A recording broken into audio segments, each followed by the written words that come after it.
오늘 우리에게 주시는 하나님 말씀은 요한복음 7장 25절부터 36절까지입니다. 예루살렘 중에서 어떤 사람이 말하되 이는 그들이 죽이고자 하는 그 사람이 아니냐. 보라, 드러나게 말하되 그들이 아무 말도 아니하는도다.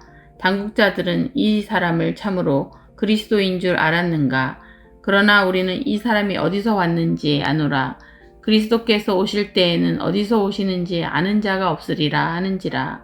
예수께서 성전에서 가르치시며 외쳐 이르시되 너희가 나를 알고 내가 어디서 온 것도 알거니와 내가 스스로 온 것이 아니니라. 나를 보내신 이는 참되시니 너희는 그를 알지 못하나 나는 아노니 이는 내가 그에게서 났고 그가 나를 보내셨음이니라 하시니 그들이 예수를 잡고자 하나 손은 대를 자가 없으니 이는 그의 때가 아직 이르지 아니하였음이러라. 무리 중에 많은 사람이 예수를 믿고 말하되 그리스도께서 오실지라도 그 행하실 표적이 이 사람이 행한 것보다 더 많으랴 하니 예수에 대하여 무리가 수군거리는 것이 바리새인들에게 들린지라. 대제사장들과 바리새인들이 그를 잡으려고 아랫사람들을 보내니 예수께서 이르시되 내가 너희와 함께 조금 더 있다가 나를 보내신 이에게로 돌아가겠노라. 너희가 나를 찾아도 만나지 못할 터이요 나 있는 곳에 오지도 못하리라 하시니 이에 유대인들이 서로 묻되 이 사람이 어디로 가기에 우리가 그를 만나지 못하리요.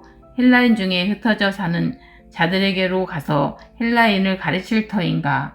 나를 찾아도 만나지 못할 터이요 나 있는 곳에 오지도 못하리라 한 이 말이 무슨 말이냐 하니라. 아멘. 여러분, 뭔가를 잘 아는 사람이 오히려 그 지식 때문에 오류를 범하는 경우를 보시지 않습니까? 바로 경험의 역설이라고 부르는 현상입니다. 한 분야에 지식이 많은 소위 전문가라는 사람들은 스키마라는 자기만의 생각의 틀을 갖기 마련인데 때때로 그 스키마 때문에 오류를 갖는 경우가 종종 있다는 것이죠. 경험과 지식은 때로는 새로운 가능성을 닫아버리게 되고 우리 안에 생겨나는 질문을 말살하게 됩니다. 더 이상 새로운 것을 배울 수 없는 사람이 되어버리는 것이죠. 저는 공학과 신학 두 가지 전공을 경험했는데 흥미롭게도 두 영역 모두 이런 경험의 역설을 보았습니다. 학부 때 실험 수업에 들어가면 이론을 어느 정도 배운 학생들은 실험 결과를 미리 예측합니다. 하지만 실제 실험을 해보면 현실은 이론처럼 그렇게 깔끔하게 움직여지지 않죠.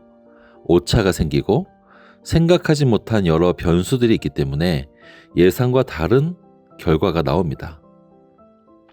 그러면 학생들은 선택의 기로에 놓이게 되죠. 한 번 더 실험해서 원인을 찾을 것인가? 아니면 그냥 예측했던 결과를 레포트에 적어내고 수업을 일찍 끝내고 매점으로 달려갈 것인가? 솔직히 말해서 후자를 택하는 경우도 꽤 많습니다. 실제 데이터를 받아들이는 게 아니라 나왔어야 할 것 같은 데이터를 적는 것이죠. 그렇게 레포트를 내면 교수님들이 모르실까요? 딱 보면 알죠. 그래서 학생들이 혼이 납니다. 실험을 못해서가 아니라 어설픈 지식에 눈이 가려서 현실을 보지 않았기 때문이죠. 제 두 번째 전공인 신학도 마찬가지입니다. 설교자가 설교를 준비할 때 주회라는 과정을 거쳐야 합니다. 그런데 그때 큰 원칙이 하나 있습니다. 바로 성경 본문을 낯설게 읽으라는 것이죠. 신학생들은 대충 본문이 주어지면 그 성경 내용을 자기가 뻔히 다 안다고 생각해서 머릿속에 어떤 설교를 써야겠다라는 밑그림이 몇 초 만에 결정되는 경우가 있습니다. 그런데 그렇게 하지 말라는 것이죠. 마치 성경의 그 부분을 처음 보는 사람처럼 낯설게 하나하나 뜯어보라는 것입니다. 그렇게 할 때 성경의 새로운 보화가 발굴되어 나온다는 것이죠. 그런 노력이 다 어설픈 지식 때문에 경험의 역설에 빠져서 배우지 못하는 존재가 되지 않기 위한 노력입니다. 오늘 본문을 보니 바로 이 경험의 역설에 빠져버린 사람들이 등장합니다. 바로 유대인들이죠. 예수님을 반대하고 미워하는 사람들은 참 많은 종류가 있었는데 오늘 본문 25절에 보니 오늘은 예루살렘 주민들이 등장합니다. 예루살렘 사람들은 우리로 치면 서울에 사는 도시인들이라고 볼 수 있습니다. 예수님께서는 공생의 대부분을 갈릴리라는 저 북쪽 변방에서 활동하셨습니다. 그러니 이 예루살렘 사람들은 대부분이 예수님을 거의 처음 보고 그 전에 소문으로만 들었던 상태입니다. 그런데 이 사람들이 예수님을 대해서 받아들이지 않고 오히려 경계를 하고 있습니다. 25절과 26절에 보시면 이런 말을 합니다. 이 사람이 지금 사람들이 잡아 죽이려고 하는 그 예수란 자가 아닌가? 그런데 왜 안 잡아가고 이대로 돌아다니게 두고 있지? 설마 지도자들도 이 사람을 그리스도라고 믿고 있는 거 아니야? 이런 말입니다. 그러면서 예수님이 그리스도가 아닌 증거를 제시합니다. 27절입니다. 그러나 우리는 이 사람이 어디서 왔는지 아노라. 그리스도께서 오실 때에는 어디서 오시는지 아는 자가 없으리라 하는지라. 자, 이 말은 그리스도라는 존재는 어디 출신인지 모르는 그런 신비로운 존재여야 하는데 이 예수란 사람은 우리 모두가 갈릴리 출신인 걸 뻔히 알지 않느냐라는 뜻입니다. 너무 잘 알려진 이 사람은 그리스도일 리가 없다는 것이죠. 당시 사람들은 구원자, 즉 그리스도에 대해서 두 가지 견해를 가지고 있었습니다. 첫 번째로는 방금 소개했듯이 그리스도라면 사람들이 그의 출신에 대해서 잘 몰라야 한다는 견해였습니다. 또 두 번째는 그 그리스도라 불리는 사람은 베들레헴 출신이어야 한다는 것이죠. 왜냐하면 미가서 5장 2절에 분명히 다윗 왕의 고향인 그 베들레헴에서 지도자가 탄생할 것이라는 예언이 있기 때문입니다. 그러니까 이 두 가지 견해는 서로 상반됩니다. 충돌하죠. 베들레헴 출신일 것인지 아니면 출신 자체가 모르게 오실 것인지 말이죠. 그런데 여러분, 예수님은 어떠신가요? 예수님은 이 두 가지 모두를 충족시키는 분입니다. 예수님이 어디서 태어나셨나요? 우리가 잘 알듯이 베들레헴에서 태어나셨죠. 그런데 당시 사람들은 예수님이 베들레헴에서 태어난 사실을 대부분 몰랐습니다.